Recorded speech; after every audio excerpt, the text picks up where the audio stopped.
Hello বন্ধুরা, তো রঙ্গিলা কুকিংয়ে আপনাদের সবাইকে স্বাগত জানিয়ে আবার একটি রেসিপির সাথে চলে এসেছি বন্ধুরা।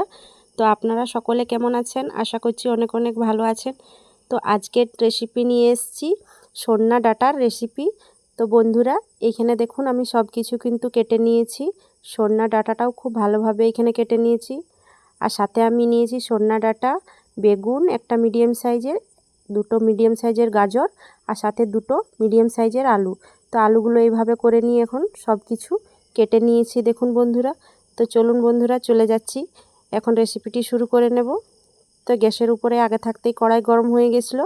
তো দিয়ে দিলাম তেল 2 থেকে 3 চামচের মতো, আর 5 ফোড়ন 1 চামচের মতো, দুটো শুকনো লঙ্কা, একটা তেজপাতা, আর কিছুগুলো কাঁচা লঙ্কা কুচি।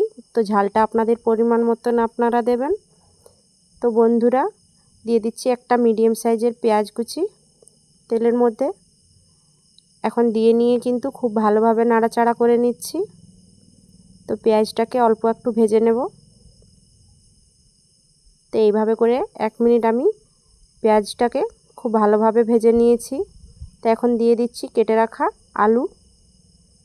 তো আলুটা আমি এখানে দিয়ে দিচ্ছি তেলের মধ্যে। তো এখন খুব ভালোভাবে নাড়াচাড়া করে নিচ্ছি। তো নাড়াচাড়া করে নিয়ে আলুটাকে হালকা ভেজে নিচ্ছি আমি এখানে। তো দেখুন বন্ধুরা, আলুটা কিন্তু হালকা করে আমি এখন ভেজে নিয়েছি। তো খুব ভালো করে এখন ভাজা হয়নি, তো অল্প একটু ভেজে নিয়েছি। তো এখন দিয়ে দিচ্ছি দুটো মিডিয়াম সাইজের কেটে রেখেছিলাম গাজর। তো গাজরটা দিয়ে নিয়েও কিন্তু খুব ভালোভাবে নাড়াচাড়া করে নিচ্ছি। তো বন্ধুরা, আজকের ডাঁটার রেসিপিটা কিন্তু অনেকটাই ভালো লাগবে আপনাদেরকে। এইখানে দিয়ে দিচ্ছি সন্না ডাঁটা, যেটাকে বলা হয় সাতজন। তো সাতজনের রেসিপি অবশ্যই আপনারা এইভাবে তৈরি করুন, খেতে কিন্তু অনেকটাই ভালো লাগবে। তো এখন সাতজনের ডাঁটাগুলো কিন্তু তেলের মধ্যে দিয়ে দিয়েছি। দিয়ে নিয়ে খুব ভালোভাবে নাড়াচাড়া করে নিচ্ছি। তো এইভাবে করে অবশ্যই নাড়াচাড়া করে নিয়ে কিন্তু সব কিছু ভেজে নিতে হবে। আর সবজি যত ভালো করে ভেজে নেবেন, খেতে কিন্তু অনেকটাই টেস্ট হয়। যত ভালো করে ভাজবেন, রেসিপিটি অনেকটাই ভালো হবে। তো খুব ভালোভাবে এখন নাড়াচাড়া করে নিয়ে ভেজে নিচ্ছি দেখুন। তো বন্ধুরা, একবার হলো আপনারা সাতজনের রেসিপি এইভাবে করে তৈরি করে নিয়ে দেখুন, খেতে অনেকটাই ভালো লাগে। তো এই পদ্ধতিতে যদি আপনারা সাতজনের রেসিপি বানাবেন, অনেকটাই ভালো লাগবে। তো এখন কেটে রাখা একটা মিডিয়াম সাইজের বেগুন দিয়ে দিলাম। দিয়ে নিয়ে আবারও খুব ভালোভাবে নাড়াচাড়া করে নিচ্ছি। আর সব কিছু উপকরণ দিয়ে নিয়ে এখন ভালো করে ভেজে নেব। তো স্বাদ মতন দিয়ে দিচ্ছি লবণ, আর সাথে দিয়ে দেব এখন 1 চামচ ভরে নিয়ে হলুদের গুঁড়ো।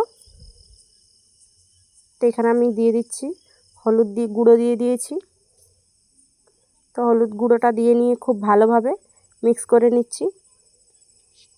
তো খুব ভালোভাবে কিন্তু এখন হলুদ গুঁড়োটা দিয়ে নিয়ে ভালো করে মাখিয়ে নিতে হবে এখানে। তো বন্ধুরা, আজকে আপনাদেরকে এই রকমভাবে ডাঁটার রেসিপি কেমন লাগছে অবশ্যই কে কোথা থেকে বলছেন কমেন্ট করে নিয়ে জানাতে ভুলবেন না। তো এইভাবে করে নিয়ে এখন খুব ভালো করে ভেজে নিয়েছি দেখুন। 2 থেকে 3 মিনিট আমি ভালো করে ভাজা হয়ে গেছে। তো দেখতেই পাচ্ছেন বন্ধুরা, তো কতটা সুন্দরভাবে কিন্তু সব উপকরণগুলো এখন ভাজা হয়ে গেছে। তো এখন আমি কিছু মশলা দিয়ে দিচ্ছি। এখানে নিয়েছি আদা বাটা, রসুন বাটা, কাশ্মীরি লাল লঙ্কার গুঁড়ো, আর সাথে নিয়েছি ধনে গুঁড়ো। তো এখন এর মধ্যে দিয়ে দিচ্ছি। দিয়ে নিয়ে কিন্তু খুব ভালোভাবে এখন মশলাটাকে ভালো করে মিশিয়ে নিতে হবে। তখন আমি ভালোভাবে মিক্স করে নিচ্ছি। তো সব কিছু মশলা দিয়ে নিয়ে কিন্তু খুব ভালোভাবে মিশিয়ে নিয়েছি। এখন দিয়ে দিচ্ছি সর্ষে বাটা। তো অবশ্যই এই সাতজনের ডাঁটার রেসিপি আপনারা সর্ষে বাটা দিয়ে তৈরি করে নিয়ে দেখবেন, খেতে অনেকটাই ভালো হয়। তো আমি সর্ষে বাটা দিয়ে নিয়ে বানিয়েছি। আপনারা চাইলে কিন্তু জিরা গুঁড়ো, ধনে গুঁড়ো, কাশ্মীরি লাল লঙ্কার গুঁড়ো এই সকল দিয়ে নিয়েই কিন্তু আপনারা তৈরি করতে পারেন। সর্ষে বাটাটা স্কিপও করতে পারেন, কিন্তু সর্ষে বাটাটা দিলে কি হয়, খেতে অনেকটাই স্বাদের লাগে, তার জন্য আমি দিয়েছি এখানে। তো দিয়ে নিয়ে কিন্তু খুব ভালোভাবে মিশিয়ে নিয়েছি, আর মশলাটাকে কিন্তু খুব ভালোভাবে ভেজে নিতে হবে। তো এখন কিন্তু আমি হাতে সময় নিয়ে 3 থেকে 4 মিনিটের মতো ভালো করে ভেজে নেব। তো অবশ্যই ভালো করে ভেজে নেবেন। আর দিয়ে দিচ্ছি এখানে অল্প পরিমাণে একটু বাটিটা ধুয়ে নিয়ে জল।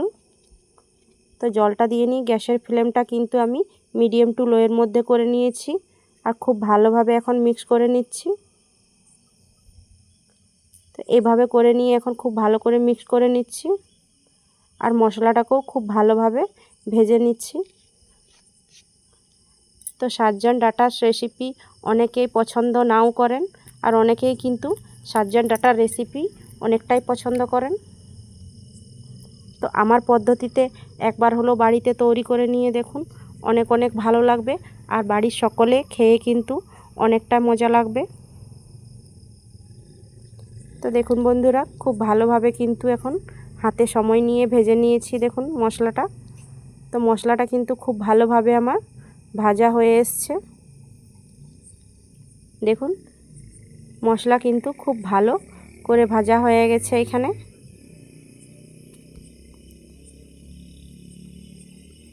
তো এখন আমি মশলা ভাজা হয়ে গেছে, দিয়ে দেব পরিমাণ মতো জল। তো এখানে আমি পরিমাণ মতন দিয়ে দিচ্ছি জল দেখুন। তো এইখানে আমি পরিমাণ আমার কতটা জল লেগেছে, 2 থেকে 3 বাটির মতন আমি জল দিয়েছি, মিডিয়াম সাইজের বাটি। তো মিডিয়াম সাইজের বাটিয়ে জল নেপে নিয়ে আমি কিন্তু জলটা দিয়েছি, কেননা সাজ্জানের ডাঁটা সিজতে একটু টাইম লাগবে, তার জন্য। তো পরিমাণ মতন আপনারা জলটা দিয়ে দেবেন। সাথে এখন দিয়ে দিচ্ছি একটা বড় মিডিয়াম সাইজের টমেটো কুচি। তো টমেটো কুচিটা দিয়ে নিয়ে কিন্তু অল্প একটু এইভাবে করে মিশিয়ে নিচ্ছি দেখুন। তো এইভাবে করে এখন খুব ভালো করে মিক্স করে নিয়েছি। এখন একটা থালা ঢাকা দিয়ে 5 মিনিটের মতো সেদ্ধ করে নেব।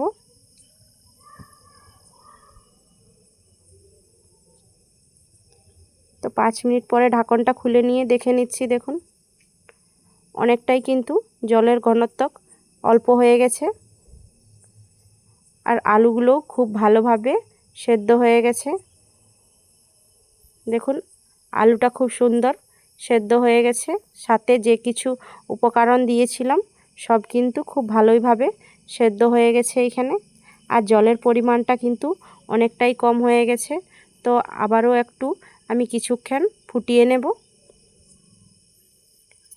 তো আমি একদম মাখো মাখো করে নেব না, একটু ঝোলঝোলেই নামিয়ে নেব। গরম গরম ভাতের সাথে এইভাবে তৈরি করলে খেতে খুব ভালো লাগে। তো আমি এই রকম করে নিয়েই কিন্তু রেসিপিটি তৈরি করে নেব। তো কিছুক্ষণ এইভাবে করে নিয়ে চালিয়ে নিচ্ছি। তো দেখুন বন্ধুরা, অনেকটা কিন্তু গাঢ় হয়ে গেছে এখানে। তো এইভাবে আমি 2 থেকে 3 মিনিটের মতো চালিয়ে নিচ্ছি। সব কিছু এইভাবে চালিয়ে নিলে জলটা কিন্তু খুব তাড়াতাড়ি শুকিয়ে যাবে। তো এইভাবে করে নিয়ে কিন্তু আমি 2-3 মিনিট আমি খুব ভালোভাবে চালিয়ে নিচ্ছি। আর এখানে কিন্তু দেখুন বন্ধুরা, সব কিছু কিন্তু খুব ভালোভাবে এখন হয়ে গেছে রেডি।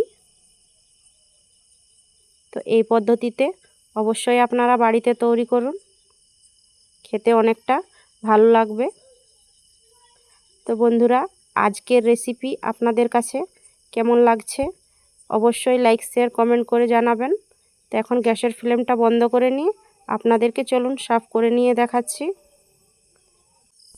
তো আজকের রেসিপি আপনাদের কাছে কেমন লেগেছে বন্ধুরা, যদি ভালো লেগে থাকে অবশ্যই লাইক শেয়ার কমেন্ট করবেন। পরবর্তীকালে আবার একটি রেসিপির সাথে চলে আসব। ততক্ষণ ভালো থাকুন, সুস্থ থাকুন, টাটা।